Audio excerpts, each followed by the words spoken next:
Shelly Bits with the Shelly Glitch. I have a problem. The problem is I'm bored with my Sims.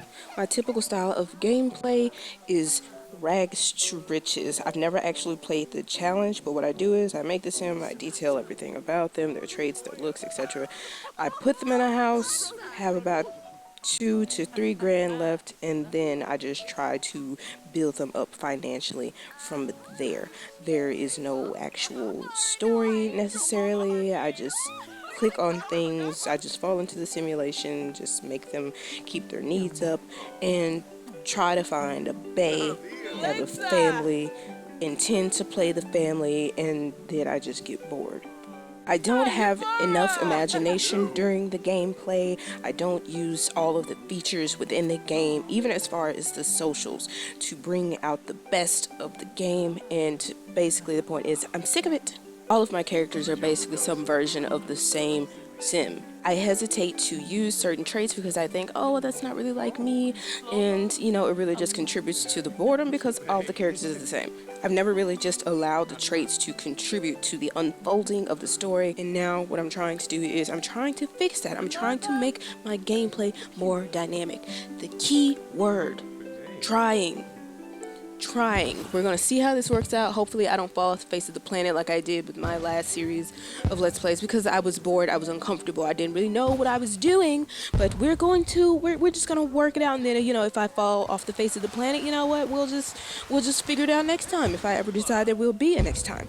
Now, my earthlings, in a desperate attempt to fix this problem, here are a few things that I have recently tried in my most recent gameplay. Number one, while creating my Sims, I have used the Story Creator tool. Now, that is not something that I usually do, but here we are trying new things. Now, what it does is it creates the personality of the Sim for you by asking you a series of questions, which is nice because now I don't have to spend an unnecessary amount of time deciding the pros and cons of making a hot-headed Sim. They're always creative and good and sickening is what they are. Story Creator really helps to eliminate perfect, sticky, sweet Sims. So yay. Now the second thing that I did was use Kawaii Stacy's Life Decider mod for all the other Sims in the household that I would not be controlling. Now, I'm actually not sure if the Story Creator tool actually did this or not. I never checked. But with Kawaii Stacy's Life Decider mod, what I did was I randomized the careers of the family members. I also randomized their skills. Now, if they were babies, I would not have done that because I would have just let them develop naturally on their own over time. However, they were adults already, so I don't have to decide their lives for them because the deed is already done.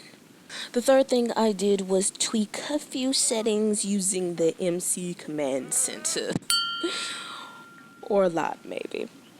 But anywho, so I tweaked some of the base game settings because some things are just ridiculous. Like, why can't you have more than one best friend? What if I want three best friends? I like to turn on the autonomous repairs for the Sims in the house that have a handy skill.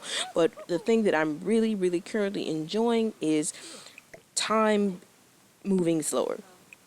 I made the days last twice as long, and I also slowed down the mode of decay because everything was just moving way too fast, and I'm just clicking. I'm trying to get as many things done as I can in this short amount of time, and I never really just get to invest and hang out with a sim and do what I want to do. It's always a rush. Now, the fourth thing that I've done is started taking notes on my sim. While browsing the internet trying to figure this whole thing out, I came across a comment where someone was saying that when they were younger, they used to keep a very detailed sim journal of their sims' lives, their sims' friends, their just everything. I can only imagine how detailed this thing was. Now, I don't think mine will be as detailed, but I have made sure to take notes of my Sim's first traits, her first skills, her first aspirations, and her first career. Now, I know it's just a simulation, but I'm finding this really helpful because it really helps me to keep up with the sim and what the crap she's doing, because I promise you, if I stop playing The Sims for a week and I come back, I have no idea what's going on. I don't know who's who anymore. I don't know who is friends with what or who. Like, everything is just lost to me. And then the next thing you know, I'm trying to create a whole nother story with the same person, which really doesn't go very well. So I'm taking notes on things that are taking place in the house, like who got into a fight with who and why. I'm taking notes of how my parents are a bit neglectful around the house and how I have to pick up the slack. Also, notes on how my sister is going through her weird puberty phase, which leads me to the fifth thing I'm trying, which is WMAAPD. And what that stands for is, what might an average person do? For example, since my sister was going through her puberty phase, I bought her a journal and I gifted it to her through the friendly gift option to help her cope with those wild teenage emotions. Another example of what I'm doing is I am trying to respond accordingly to certain situations. In the past, if another sim had said something crazy to me or yelled at me, I may have tried to just continue the conversation with them as normal using the friendly socials. No longer. I will stand for it no more. If you want to get ugly, you want to get mean, then we can be ugly and mean together. I will respond accordingly because I have feelings. So now, me and another sim might become enemies because of something that they did or said, and you know what? It is what it is. Now, the sixth and final thing that I'm trying, at least for the time being, is to have a prerequisite or pre-qualification for everything. You know how the sim careers require you to have a certain amount of skill in certain areas before you can get a promotion? I'm trying to apply that rule for pretty much everything. And the most recent example that I have is the sim that I'm currently controlling. She wants to be a police officer, but first, I have to take and pass 3 classes in psychology. I have to have a level 7 in charisma and a level 6 in logic, fitness, and wellness before I can even apply for that job. Also, I'm currently a young adult in my parents' house, so I have to provide for my sim self financially, and I'm using the Simreless Bank Mod for that to have my own separate bank account. And in order for me to be able to apply to university to even be able to take those psychology classes, I had to have $75 to be able to pay for that application fee. So I had to go and make $75, which I did by doing an odd job. I just picked up some trash on the beach.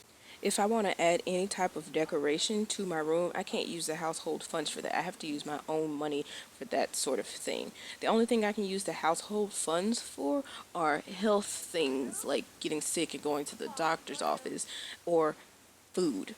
Only food at home. That journal that I gifted to my teenage sister, I paid for that. That came out of my sim wallet. I'm trying to keep everything from being too easy. And also, now, instead of just buying the things that I don't have with the household funds, I actually have to go to the places that have them. So instead of trying to cram an entire gym into my backyard or a computer into the corner in my living room, I have to actually go to the library. I have to actually go to the gym in order to build that level 6 fitness that I need to become a police officer slash detective. No more making it easy. There are quite a few other mods that I use, and I'm sure that I will be learning other things to do in order to have more in-depth gameplay along the way, but you'll be seeing all of that if you watch the LP. But that's all for now. I'm ready to go to bed. Bye.